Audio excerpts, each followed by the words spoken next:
Kim Mulkey has never flinched at the word change. Not when she walked away from Baylor after 21 seasons and 3 national titles to take over a program that had never known that feeling, only to deliver LSU its first championship right out of the gate. Not when the college basketball world shifted under the weight of NIL. She became the first women's basketball coach in the country to hire an NIL director. If the NCAA was going to evolve, so was Mulkey. Not even when she lost 2 of her best post players in back-to-back years did she blink. But this time, something was different. Something cut deep enough to keep the iron-willed Mulkey away from the cameras and out of the media room entirely.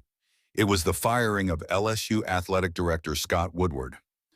Mulkey was in the middle of her team's exhibition game against Langston when LSU suddenly dropped the bomb that Woodward was out after 6 years, effective immediately.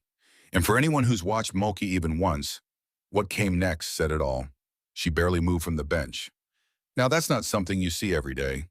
She skipped the post-game presser too, letting associate head coach Bob Starkey handle things. And when Starkey called her heartbroken, well, it made perfect sense. After all, Woodward was the guy who brought her home. Among his biggest moves during his run as athletic director was hiring Mulkey in 2021. 2 years later, he locked her in with a 10-year, $32 million contract deal, making her the highest-paid women's basketball coach in the country.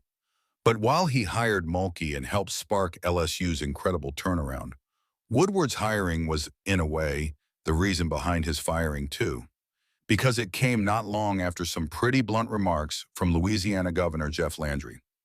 For context, he was referring to LSU football's rough patch under head coach Brian Kelly.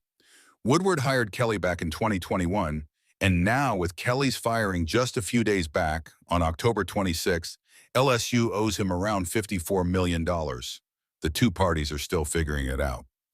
Landry also mentioned Woodward's past hire, Jimbo Fisher at Texas A&M, whose buyout was a whopping $77 million. But again, sure, those are massive hits, but you can't ignore the fact that this is the man who also brought in Mulkey and baseball coach Jay Johnson, both of whom went on to deliver national championships. So yes, not all his calls aged badly, and for someone as fiery and loyal as Mulkey, though, this wasn't just a simple administrative change. It was personal, years of trust, loyalty, and shared success. Even Starkey vouched for Woodward, saying he's worked with 2 phenomenal athletic directors, and Woodward was one of them.